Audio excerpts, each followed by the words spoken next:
Praise the Lord. கர்த்தருடைய பரிசுத்த நாமம் மகிமைப்படுவதாக. இந்த நாளும் இயேசு கிறிஸ்துவின் நாமத்தினால் உங்களுக்கு மகிழ்ச்சி நாளாய் அமைவதாக. இந்த நாளுக்கான கர்த்தருடைய வார்த்தை ஆதியாகமத்தின் புஸ்தகம் 28ஆம் அதிகாரம் 18ஆம் 19ஆம் வசனங்கள். Genesis chapter 28 verses 18 and 19. அதிகாலையிலே யாக்கோபு எழுந்து தன் தலையின் கீழ் வைத்திருந்த கல்லை எடுத்து அதை தூணாக நிறுத்தி அதன் மேல் எண்ணெய் வார்த்து அந்த ஸ்தலத்திற்கு பெத்தேல் என்று பெயரிட்டான். அதற்கு முன்னே அவ்வூருக்கு லூஸ் என்னும் பெயர் இருந்தது. கர்த்தருடைய பரிசுத்த நாமம் மகிமைப்படுவதாக. அன்பான கர்த்தருடைய பிள்ளைகளே, இந்த நாளிலே கர்த்தர் கொடுக்கிற வார்த்தை, சாய்ந்து கிடக்கும் கல் உங்கள் வாழ்வு அது தூணாக மாறும்.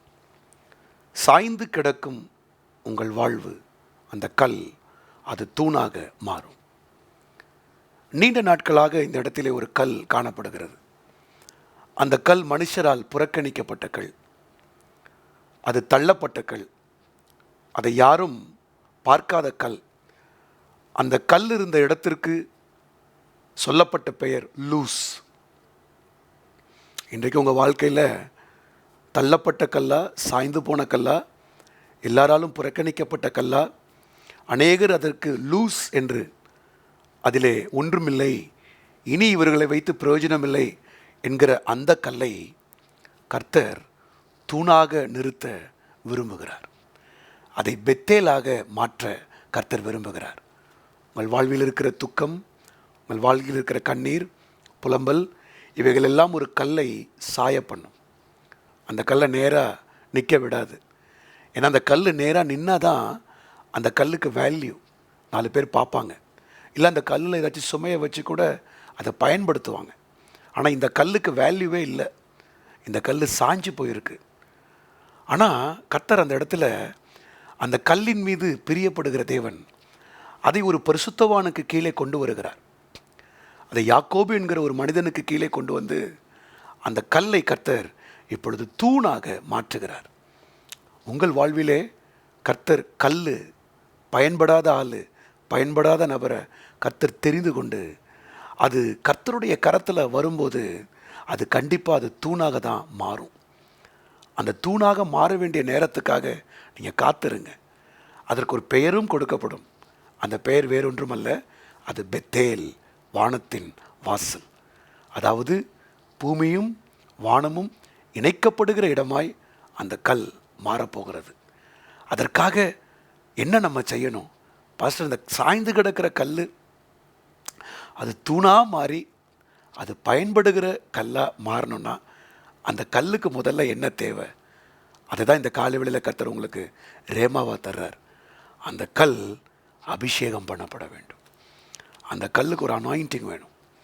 ஏன்னா அந்த அனாயிண்டிங் இல்லைன்னா அந்த கல்லும் அந்த பக்கத்தில் இருக்கிற மற்ற கல்லுக்கும் வித்தியாசம் கிடையாது. அதுவும் மற்ற கல்லில் ஒரு கல் தான். இன்றைக்கி நீங்கள் குடும்பத்திலேயோ ஊழியத்திலேயோ இல்லை நீங்கள் வேலை பார்க்குற ஸ்தலத்திலேயோ உங்களுக்கும் மற்றவர்களுக்கும் கர்த்தர் ஒரு வித்தியாசத்தை காட்டணுன்னா அது ஒரு அனாயிண்டிங் இருக்கணும். இன்றைக்கி அபிஷேகம் தான் ஒரு மனிதனை வித்தியாசப்படுத்தி காட்டும், வேறு ஒன்றுமே கிடையாது. ஏன்னா நமக்கும் அவங்களுக்கும் ஒரே உலகம்தான், ஒரே வாழ்க்கை தான். ஆனால் அவர்களுக்கும் நமக்கும் ஒரு வித்தியாசத்தை கர்த்தர் எப்பொழுதும் காண்பிப்பார். இஸ்ரவேல் ஜனங்களுக்கும் எகிப்திய ஜனங்களுக்கும் வித்தியாசத்தை கர்த்தர் எங்கே காட்டுறாரு? கோசேன் நாட்டுக்கும் எகிப்துக்கும் வித்தியாசத்தை எங்கே தான் கர்த்தர் காட்டுறாரு? அபிஷேகத்தில் தான் காட்டுறாரு. அந்த அனாயிண்டிங்.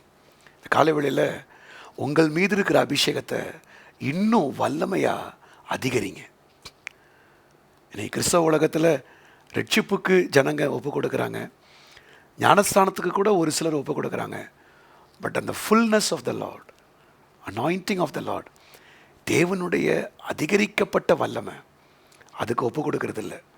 இந்த காலை வேளையில் உங்களை நீங்கள் தாழ்த்தி, ஆண்டவரே இந்த சாய்ந்து கிடக்கிற கல்லாகிய என்னை நீங்கள் நிமிர்த்தி வைத்து அபிஷேகிக்கும் போது நான் லூஸாக இருக்க மாட்டேன் ஆண்டவரே, நான் பெத்தேலாக மாறுவேன், வாசலாக மாறுவேன், அநேகருக்கு வாசலாக மாறுவேன். கர்த்தர் அதை இந்த காலை வேளையில் உங்களுக்கு செய்வார். உங்கள் மேலே அபிஷேகம் இருக்குது பிரதர், அபிஷேகம் இருக்குது சிஸ்டர். கர்த்தர் அந்த அபிஷேகத்தினுடைய வல்லமையை காண்பிப்பார். தாவீது சாய்ந்து போன கல் தான், அவனை லூஸாக தான் வீட்டில் பார்த்தாங்க. எல்லாருக்கும் கடைசி தான் அவன். வேலைக்காரங்களுக்கு போட்ட சாப்பாடை கூட தாவீதுக்கு அவங்க போடலை. வேலைக்காரங்களை வச்சு வாங்க வேண்டிய வேலையை தாவீதுக்கு கொடுத்தாங்க. But anointing of the Lord, தாவீதின் மீது இருந்த அபிஷேகம் இருக்குது பார்த்தீங்களா, அந்த கல் லூஸாக இல்லை, பெத்தேலா மாட்டிடுச்சு. வல்லமையாக பயன்படுத்துகிறாரு.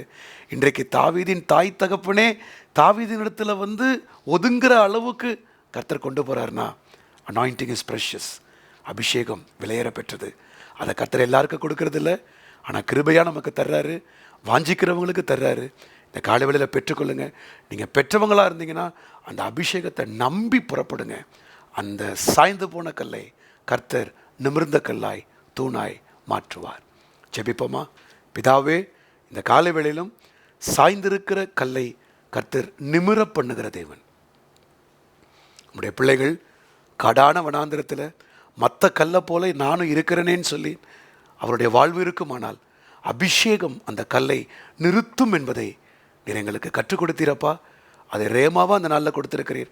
உம்முடைய பிள்ளைகள் இந்த வார்த்தையை பெற்றுக்கொண்டு அபிஷேகத்தில் வளரத்தக்கதாக, நுகத்தை முறிக்கிற அபிஷேகத்தோடு ட்ராவல் பண்ணத்தக்கதாக, பரிசுத்த ஆவியானுடைய லீடிங்கில் கடந்து போகத்தக்கதாக இவர்களுக்கு வேண்டிய வாஞ்சையை கர்த்தர் புதுப்பிப்பீராக. கண்ணீரால், துக்கத்தால், துன்பத்தால், ஆண்டவரே வாழ்க்கையில் நடந்ததான போராட்டத்தால் சாய்ந்து போன கல்லை கர்த்தர் நீர் திரும்ப நிறுத்துகிறபடியால் கொடான கொடி ஸ்தோத்திரம், கொடான கொடி ஸ்தோத்திரம். லூஸ் என்கிற பெயரை கர்த்தர் மாற்றி பெத்தேல், வானத்தின் வாசல், கேட் ஆஃப் ஹெவன் என்று சொல்லி எங்கள் தேவன் மாற்றுகிற தயவுக்காய் ஸ்தோத்திரம், ஸ்தோத்திரம், ஸ்தோத்திரம், ஸ்தோத்திரம், ஸ்தோத்திரம். உங்கள் ஆளுகைக்கு ஒப்புக் கொடுக்குறோம்.